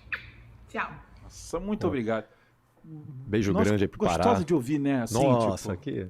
Nossa, ela fala de um jeito assim, um sotaque beijo pra gostoso, você. né, cara? Nossa. Obrigado, parabéns pela sua aprovação e por estar dividindo. E agora eu vou pegar essa tática, que é uma mesa de técnicos agora. Eu vou dividir uma pergunta para cada, porque, ao meu ver, ela dividiu em 2 grandes táticas ali. Uma, treinar. Sim. Exercício, simular, blá, blá. E a outra, ela já trouxe uma questão que vai além do treinar, que é como revisar. Então, eu vou separar para vocês dois. Vocês preferem alguma das 2 linhas? Posso falar do treino com a prova. Com as Diogo, provas. então vamos lá. Sob a sua ótica ali, comentando o que ela trouxe de estratégia. Bem, eu falei quase agora, né? Isso, o quanto é importante fazer provas, porque muitas vezes comandos dos enunciados se repetem em outros anos. Então, você consegue, fazendo outras provas, compreender melhor o perfil da prova do Enem. Você já sabe o que esperar. Eu falei isso hoje com os meus alunos no presencial, assim, não é uma prova que tende a te surpreender. Né? É uma prova que você sabe o que esperar. E se você treina percebendo a repetição de certos comandos, os tópicos que mais caem, como a gente já listou aqui para vocês, né? Você vai estar bem preparado. A melhor forma... E outra coisa, Hans, que é fundamental, ganhar ritmo de leitura, fôlego de leitor. É uma prova que muitas vezes derruba os alunos pelo cansaço. É uma prova, né, de maratonista. Então, se você não está acostumado a ler, porque até nas redes sociais, na internet, geralmente você lê por meio de uma linguagem fragmentada, né? Uma linguagem extremamente compacta, resumida. Eu até comento que antigamente você via a primeira página de um jornal pendurado numa banca, a manchete te interessava, você ia e comprava o jornal para ler a reportagem na íntegra. Hoje você se satisfaz apenas com manchetes que aparecem nas redes sociais, daquelas postagens, né, geralmente oriundas de veículos jornalísticos. Você dificilmente clica para ler a reportagem na íntegra. Então, se você tem preguiça de ler até textão de amigo, né, na rede social, que dirá 45 textos só na prova de linguagem, mais 45 textos, muitas vezes na prova de humanas, sem falar os textos da antologia da prova de redação. Então, como é que você vai adquirir esse fôlego de leitor muitas vezes? Fazendo as provas, lendo os textos, tentando manter o foco, né? E treinando concentração mesmo, porque muitas vezes você acaba se dispersando durante a prova. Sabe o que acontece? As pessoas precisam entender que matemática é uma matéria que naturalmente as pessoas sabem que tem que treinar matemática. Tem que treinar. Quando se trata de leitura, e é uma prova... Como eu já disse aqui, eu falo de maneira bem transparente. O conteúdo em si não é um carro-chefe da prova. Ele existe, ele fundamenta muita coisa na prova, mas ele não é... Como a classificação não é cobrada, o lado técnico, ele fica, tipo, muito escondido. Você não está pedindo nome de nada. E aí as pessoas entendem que o ler, na hora eu faço. Na hora eu leio. E não é assim. Você não precisa treinar a leitura, né? Vocabulário. Nossa, cara, impressionante. Você aprende muito fazendo a prova. Muito. Você aprende demais. É isso. Quando você lê muito, você ainda consegue aumentar o seu repertório, né, de palavras. E foi como eu falei agora há pouco. Eu nem muitas vezes derrubo o aluno numa questão por causa do desconhecimento de uma palavra. Se você não sabe o que é aforismo, você vai marcar o que é aforismo. No outro dia caiu iconoclasta. Se você não sabe o que é iconoclasta, você vai marcar a resposta com iconoclasta. E era o gabarito. Eu aprendi essa palavra na faculdade, iconoclasta. O que é um iconoclasta? Era o gabarito. É um desaforo. Tem essa opção? O iconoclasta foi associado dentro de um contexto ali modernista, né? Geralmente é você de respeitar obras sagradas, religiosas, Imagina que é um ícone, né? Imagina que é um ícone. E aí essa terminação da palavra, esse clasta, que aparece em biologia, tem isso, tá? Eu aprendi isso. É um momento interdisciplinar. Interdisciplinar. Bota aí, bota o selo da interdisciplinaridade. Que em biologia tem um negócio chamado osteoblasto, ósteo é de osso, que é quando você acumula sedimento e o osso tá bacana, né? Tá forte. Esse é o osteoblasto, que é o acúmulo. O osteoclasto, lembra que o ósteo é osso, é quando existe a perda desse cálcio, desse material e o osso enfraquece. Então, clasto tem a ver com a ideia de perda, de remoção. Pensa que existe um ícone. O que é um iconoclasta? É aquele que tira do ícone todo aquele status, aquela pompa que ele tem. Pompa, solenidade. E você sabia que num processo vulcânico, as pedras que são arremessadas em chamas são piroclastos? Pira de fogo. Piro de fogo e os clastos que foram retirados do topo da montanha na explosão da erupção. Momento interdisciplinar completo aqui, hein? Agora eu me senti útil de verdade. Ormes, já que você já falou pra gente da importância... Essa merecia até bônus pra participação. Isso, né, não? Merecia um bônus, hein? Que é isso, Bentinho? Prepara um som legal pouca gente aí pra faz, gente. O que o aluno faz, Ormes? Fez a questão, sentiu dificuldade, errou ou identificou que ele tem um padrão de erro. Isso acontece. Caraca, toda vez que cai isso aqui eu erro, Ormes. O que eu recomendo para depois do treino? Concordo com você. Vamos lá. Eu tenho que ser muito prático, tenho que ser muito transparente no que eu vou dizer para eles, pensando em prova. O que eu vou dizer não tem a ver com educação, tem a ver com fazer a prova. As pessoas às vezes entram numa... Nossa, como é que é? É porque o meu orgulho, eu não posso errar essa questão. Meu amigo, você é vestibulando. O princípio do vestibulando é não ter autoestima. Você tem que aprender com o erro. Não, mas é verdade. As pessoas não entendem o que eu quero dizer com isso. Meus alunos sabem o que eu quero dizer. Você errar antes é bom. Você errar antes, usando uma estrutura que o Gregório de Matos uma vez usou num poema, que é o erro de agora, a falha de agora, é o atalho para você acertar depois. Hora de errar é hora antes, de errar agora. Hora de errar agora. Então, assim, quando eu falo isso, eu não falo que a galera sai super deprimida, nossa, vou daqui pra terapia. Não é isso que eu tô te dizendo. O erro é bem-vindo antes, se você estiver disposto a aprender com o erro. Você pode, inclusive, errar e falar assim, caramba, Ormes, poesia, eu nunca entendo nada. Eu erro todas. Então você não tem que gastar seu tempo, não é que você não vai resolver a questão. Você não tem que gastar seu tempo com poesia. Você tem que terminar de ler a prova inteira. Por quê? A pessoa ficar refém daquela questão, ele já identificou que tem a dificuldade na questão. Em geral, ele erra questões que envolvem leitura de texto lírico. Ele acha que no dia da prova vai ter uma magia, ele vai aprender, não vai. Isso não quer dizer que ele não vai ler a questão, mas ele tem que gastar tempo com ela. Então, primeiro resolve a prova toda, aí você se garantiu de que marcou todas, você volta para essas questões nas quais você, pelo menos, vai ter que ter uma obrigação: eliminar as opções ruins.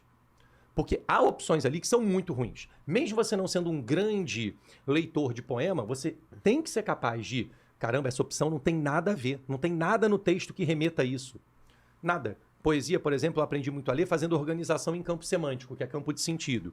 Então eu pego as palavras, na aula a gente faz muito isso. Pega as palavras, caraca, essas palavras têm a ver com uma coisa, essas palavras têm a ver com outra.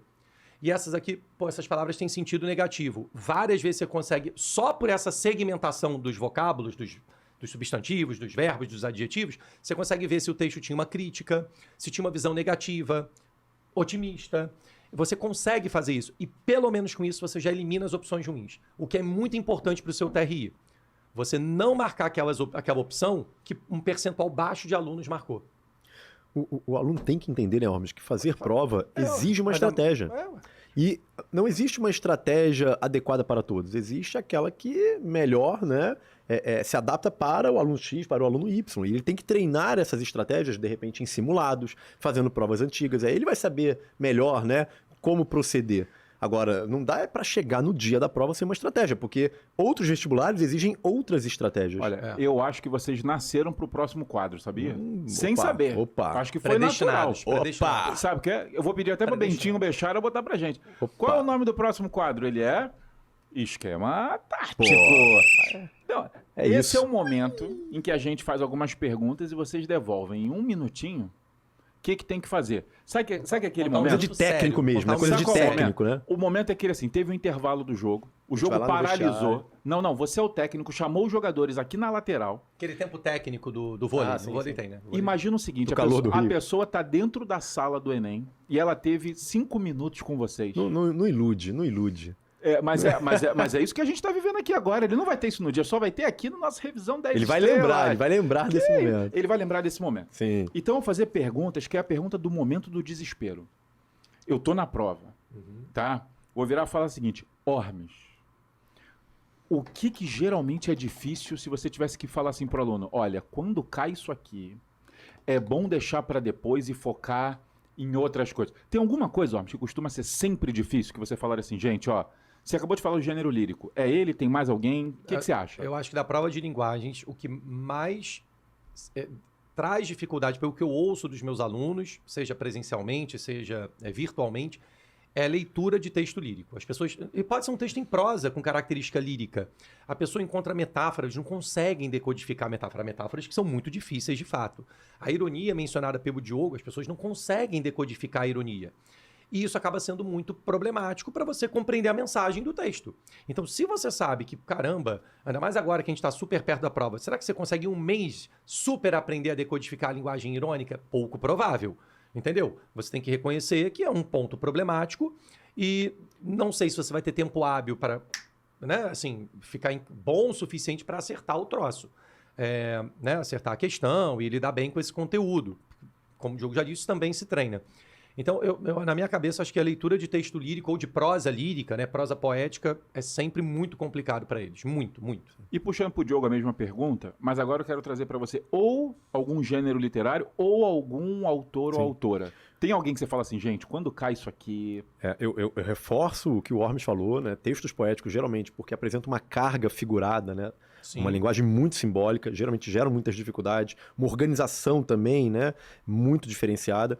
Então, eu acho que nunca é demais também lembrar, gente, que se pular questão para deixar para depois, cuidado com isso, né? É sempre importante estar muito atento para não marcar depois resposta fora do lugar. Então, se adotar essa estratégia de pular questões, textos poéticos, de repente, podem ser trabalhados ou logo de cara, né? Você ainda pode estar com um gás maior, ou, de repente, deixar para o fim, se o tempo não ficar muito apertado, para você se concentrar um pouco mais. No caso de autores, seriam exatamente esses que estão aqui nos tópicos mais recorrentes da prova, né? Machado pela questão da ironia e Guimarães Rosa e Clarice pela questão da linguagem muito fora do comum. O Ormes até deu uma dica aqui, São escritores que apresentam o que a gente chama de prosa poética, né? Ou seja, fundem características que costumam ser próprias da poesia no campo da prosa. O Rosa consegue rimar entre os parágrafos, usa figuras de linguagem que exploram muito a sonoridade das palavras, tanto que é uma prosa gostosa de ler em voz alta, para perceber isso melhor. Então são escritores que vão exigir, né, um tempo maior ali de leitura, de reflexão. Então, de repente, né, priorizá-los. Posso agregar, hoje eu tô que tô. Eu posso somar um comentário que o Diogo disse, que é o seguinte. Como eu disse, a prova não é uma prova de conteúdo, de nomenclatura. Agora, quando se trata de fazê-la, tem um lance que é o seguinte, cara, isso acontece muito, são as questões mais erradas, que é assim, não importa qual seja, pode ser de literatura, de português, acho que não importa, que é você saber assim, não adianta uma verdade que não foi perguntada. Então acontece muito, tem lá a letra D, caraca, a letra D é verdadeira, ela tá no texto. Sim, boa. Só que a pergunta não foi aquela. Mas qual é o seu nome? Minha camisa é preta. Eu tô falando uma verdade que não foi perguntada. É preta? Não, mentira. Não, o jogo é daltônico. Que isso, gente? É verdade. Então, assim, o que eu quero dizer é o seguinte. É importante. Eu tô atônito. Quando você ficar em dúvida. Pra mim era grenar. Quando você fica em dúvida, o segredo é voltar para o enunciado. É isso, tá? Essa é a dica tática do canto. Boa. Não, um daltônico ousado ainda, grenar, né? Grenar. Ó, eu quero ir pro próximo quadro, mas agora eu tenho um desafio para vocês, uma ou duas palavras pra gente fechar o esquema tático. Vocês falaram dos mais difíceis. Tem alguma coisa que é muito fácil em uma ou duas palavras, que é pra pessoa não fugir? Tem alguma coisa muito fácil ou é apelar para as energias do universo? A facilidade também. Uma ou duas palavras, muito... jogo. Taylor. Não, calma. Você quer uma ou duas palavras. Eu só ia dizer o seguinte. Questões, educação física. Educação tem as questões de corpo, que são tipo é bom senso e ler o texto. Tá. É isso. Eu nem sabia. Vai, Diogo. Tem, tô falando sério. Vai, tem. Olha, eu já acho que essa questão... Duas, Diogo. Você tem problema com essas questões de educação física? Não, tenho questões, dificuldade com essas questões de facilidade. Diogo. Ai, meu Deus. Câmera, fecha nele. Ó, pegar esse nervoso. Vai virar terapia, quer ver? Vai virar sessão de terapia. Duas palavras, Diogo. Romantismo e realismo, então. Em relação à literatura, são duas escolas que eu acho que as questões são cobradas de uma maneira mais tranquila. Garibada. Vamos pro próximo quadro. Bentinho, prepara aí pra gente o chamado ganho interdisciplinar. O que tá rolando aqui? Só pra vocês terem ideia, tá? Gente. Ó, tá gancho. Eita, é o gancho. Eu que falei errado. É o gancho interdisciplinar, porque o ganho virá com vocês. Boa. Deu uma driblada agora. Não é à toa que é o âncora, Bentinho, né? reparou, Não é à toa que é o Bentinho? âncora. Que homem. Rapaz, Esse é o âncora. Eu venho do subúrbio, Que a gente mancebo, né? aprende. Hein, Diogo? Que mancebo, A né? gente aprende muita coisa. Qual é a ideia aqui? gente- A ideia é muito simples. A prova de vocês é chamada prova de linguagens. Só que ali temos diferentes estudos, ciências e etc. Como é que é a interdisciplinaridade ali para vocês? Quando a gente fala em natureza, quando a gente fala em humanas, às vezes é meio óbvio você enxergar essa interdisciplinaridade. Sim. Agora, as pessoas têm a sensação que o que é de linguagem não é de literatura e eu não sei o quanto isso é totalmente verdade. O que vocês têm para me dizer assim? Como é que a interdisciplinaridade aparece em linguagens ou não aparece? Tá tudo bem se não aparecer Não, também. não. Aparece sim. bastante. Quer começar para a gente dar o exemplo de como isso aparece, né? Tá. E a partir do exemplo a gente... Olha, pensando até em outras matérias, eu já vi questões de vanguardas que a gente falou aqui sendo cobradas na prova de matemática e na prova de biologia. Quadros das vanguardas sendo cobradas já nessas querem duas vanguardas, provas. acho, na prova de humanas também. Sim. Mas Teve uma de matemática uma vez que cobraram gráfico a partir de um quadro do Picasso, né, o Guernica. eu não sei se... Imagino, né, que o Hansen esteja se referindo assim, como é que as nossas disciplinas... Sim, as nossas Exato. matérias E aí, em linguagem, beleza. Vamos lembrar aquele poema do Oswald de Andrade que caiu, aquele poema dele com traços de linguagem em flashes, cubismo, e aí o gabarito falava alguma coisa de justaposição Sim. das orações? Sim. Então, é você reconhecer um elemento linguístico. O que é justaposição? O que são orações justapostas? Quando nós falamos numa redação, a realidade é você usar ou coordenação ou subordinação, né? Agora, quando a gente fala nessa fala espontânea, é assim, pô, o Diogo, vírgula, já falei várias vezes, né? Vírgula, é um amigo meu. Essa informação, essa oração que eu botei no meio, isso aqui nem coordenada nem subordinada. É muito comum que na nossa fala espontânea nós façamos essa construção, essas segmentações das orações sem respeitar propriamente um processo de, sei lá, subordinação. Poxa, o Diogo, conforme eu já disse agora há pouco, vírgula, é meu amigo. Você não faz isso. Então, esse processo de justaposição está muito associado a uma fala espontânea. E aí você acaba entrecortando as orações, sobrepondo uma outra. Isso tem justaposição de orações. Valorizando os tópicos de linguagens, né, que o Ormes citou no início, você tem funções da linguagem, muitos estilos de época, você consegue perceber que os textos exploram mais uma função do que outra. Eu falei agora há pouco sobre romantismo. O romantismo tem como uma das principais características o egocentrismo. É o eu no centro das atenções. Então, inevitavelmente, o emissor vai ficar em destaque, logo a função emotiva tende a aparecer também, sempre com muito destaque nos textos românticos. O Ormes falou hoje também ainda sobre variações linguísticas e patrimônio linguístico.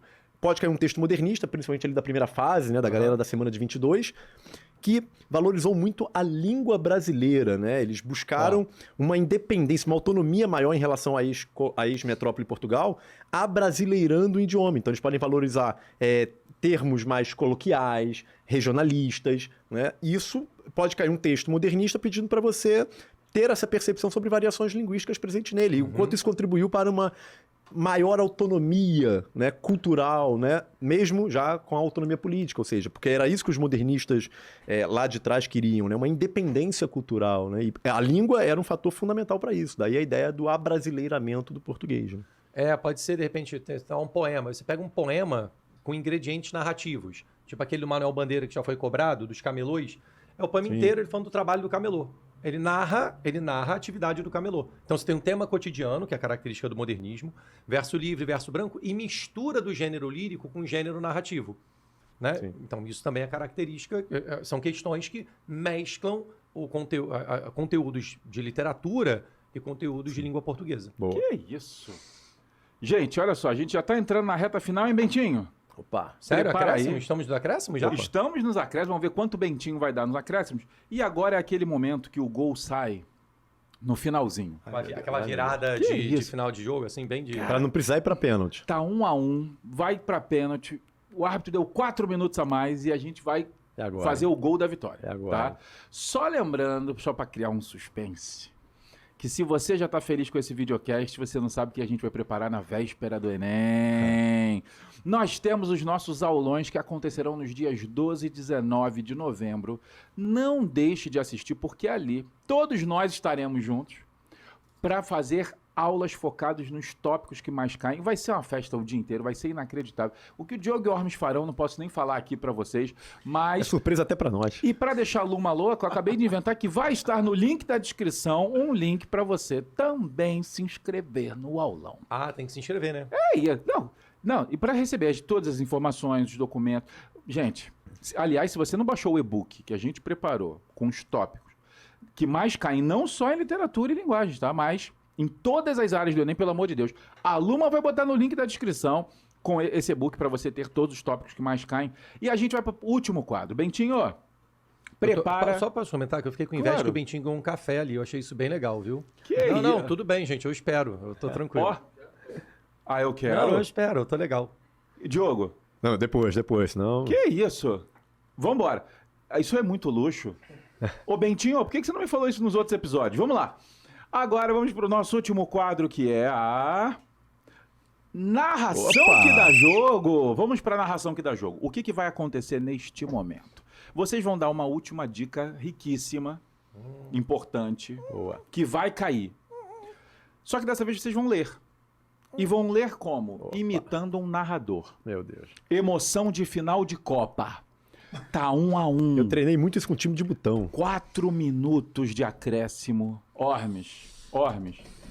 Quem vai fazer o gol vai ser a função metalinguística. Nossa, E você vai nos avisar. Que aparece muito no Enem, diga-se de Parágrafo passagem. pequeno. O conteúdo é importante, mas a emoção é que vai determinar o gol. O árbitro acabou de dar os 4 minutos de acréscimo, agora o Ormes vai Segue narrar a o leitura gol da corrida. vitória. Vai! Função metalinguística refere-se ao próprio código, consiste no uso do código para falar dele próprio, ou seja, o discurso faz menção a si mesmo, pode ser encontrada, por exemplo, nos dicionários, em poemas que falam da própria poesia, em músicas que falam da própria música. Nossa, eu tinha que ter... Não saiu o gol. Fiquei preocupado agora. Bentinho, tu sentiu que não veio o gol? Eu tava aqui pronto pra fazer o... Mas não veio o gol no final. E o jogo continua empatado, então agora tem contra-ataque. E o contra-ataque vai vir pela arte, pela literatura. Vamos ver se o Diogo vai terminar com um gol. Prepare-se, Diogo. Vai lá. Último minuto de jogo. Foi dada a largada, vai. A literatura também é um tipo de manifestação artística e sua matéria-prima são as palavras, que podem compor prosas ou versos literários. A linguagem, em geral, explora bastante o sentido conotativo. E o uso das figuras de linguagem, sempre elas marcando presença e contribuem para a construção estética do texto. Além disso, na literatura, estudamos os movimentos literários, os quais estão vinculados a um contexto histórico e possuem características que representam os anseios e costumes de um determinado tempo. Gol! Treinei muito com o time de botão, rapaz. Muito. Temos claramente ali o gol da vitória, veio Temos pela... o gol da vitória. Recuperação na reta final, Aquele gol no finalzinho que explode. Parece o aquela virada da estádio. Mercosul do teu time, hein? Aquela virada Que da Mercosul, isso? lembra? Não me fale isso, rapaz, que eu até choro de emoção aqui Rapaz, agora. essa emoção, quem vai sentir serão Depois nossos de tanto alunos quando sair o resultado do Enem. Que isso, hein, Bentinho? Vamos arrasar. Gente, eu queria agradecer demais a presença do Diogo, a presença do Ormes. Foi de verdade incrível. Gente, muito conteúdo rolou aqui.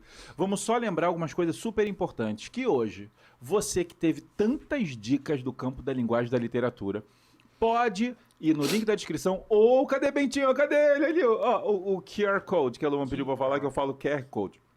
Ó, tá aqui. Gente, não deixe, você pode baixar o app Submarino, vai lá na seção de livros e use o cupom NOTA1000, é escrever junto, NOTA1000, tudo bem? Você vai ter R$10 de desconto na sua primeira compra, a partir de R$30 já. Então, gente, olha só, não dá mole, aproveita, seja para um livro pro Enem, seja um livro pra vida, para você comemorar quando aprovar, essa é a hora. E o nosso link da descrição, ele é recheado, porque conforme a gente vai falando, a Luma vai preparando tudo. Então vai ter link pro e-book com os tópicos que mais caem, vai ter link para você receber todas as informações e participar do nosso aulão de véspera, certo? E, nesse momento, eu gostaria de finalizar deixando a última palavra para vocês deixarem aí suas redes sociais, contarem algum projeto que vocês façam, se você quiser divulgar alguma coisa. Essa é a hora, por favor. Depois eu agradeço o final, mas vai. Antes de tudo, agradecer, né? É uma honra estar aqui com Hansen, com Ormes, pessoas que eu admiro profundamente, que eu não paro de aprender, tá? Então, obrigado aí pelo convite, obrigado pela escalação, né? Valeu mesmo. E, gente, lembrem-se, dificilmente você vai acordar inspirado no dia da prova para ler 90 textos, né? E resolver 90 questões. Hoje eu tô para ler poesia. Isso é treino, né? Senão, não adianta ficar esperando por um milagre. Se você não treinar, não ganha título, não ganha campeonato, isso, né? hein? Tem que treinar, não se esqueça. Para dar jogo, tem que treinar, tá? E onde as pessoas te acham? Ó, Instagram, Mendes, _ Diogo. Mendes, _ Diogo. São 2 underlines. 2 underlines. Foi minha companheira que fez. Que isso, hein? Minha companheira, muito tempo que eu não vi esse entrega, minha companheira. Olha, assim como o Diogo, né, agradeceu a oportunidade de estar aqui, pô, uma figura como Hansen, obrigado, real. Você sabe quanto a gente gosta de você. E ter esse momento que a gente pode trabalhar aspectos das nossas áreas, né? São áreas afins, esse afins se escreve junto, são áreas semelhantes, primas ou irmãs, enfim. Poder fazer isso de uma maneira lúdica, eu acho que é mais uma forma que vocês têm né, de entrar em contato com a matéria, de relembrar, perceber que existe uma lacuna, para quem preferir um gap, não sei por que estão falando gap, uma lacuna que você precisa estudar, dar uma revisada. Será que não vale a pena, acho que você tem tempo ainda nessas semanas, fazer algum tipo de questão, pegar uma prova antiga? E, óbvio, fazer isso, com Hansen, né? Poxa, com Hansen, com Diogo, que é meu amigo há tanto tempo, fazer 20 anos já, vai fazer 20 anos, hein? Não é vamos fazer não, vai fazer 20 anos. Vamos celebrar isso aí. Então, assim, eu espero que vocês tenham gostado, como eu pude gostar daqui, real, né? Para mim foi uma experiência muito bacana. E torço para que quando chegar lá no dia 13, vocês tenham a oportunidade de lembrar muito do que a gente falou aqui, que tudo isso possa ajudar vocês de alguma forma. Que é isso. Gente, essa foi nossa revisão 10 estrelas. Você me encontra no @HansenOficial. E depois eu queria falar que a gente quer receber as mensagens de aprovação de vocês, hein? Porque a gente está trabalhando muito para isso e vai ser um momento de muita emoção. Obrigado, Bentinho. Obrigado a todo mundo que nos acompanhou até aqui, tá? Não deixe de baixar o seu app, tá bom? Aproveita cupom NOTA1000, R$10 de desconto para você comprar seu livro. Não deixe de seguir o @Mendes _ Diogo. E o meu, que é... E qual é o seu, O meu é Rafa, só que é com PH, né? Não é F. O meu Rafa é com PH. _ Ormes. Ormes, sabe Hermes na mitologia? O meu é Ormes com O. Tá? A gente costuma dar muitas dicas lá de vestibular. Rafa, Eu corrijo um monte underline. de coisa. Nossa, muita coisa. Reflexões sobre o cotidiano. Rafa_Orme. Tô me sentindo mal. O meu não tem underline, tá? O meu é só @HansenOficial. E siga também o @Descomplica pra você receber tudo que a gente faz. Se inscreva na não, tá tudo no link da descrição. Um beijo, até a próxima. Diogo, um beijo pra Shiva. Tchau, tchau.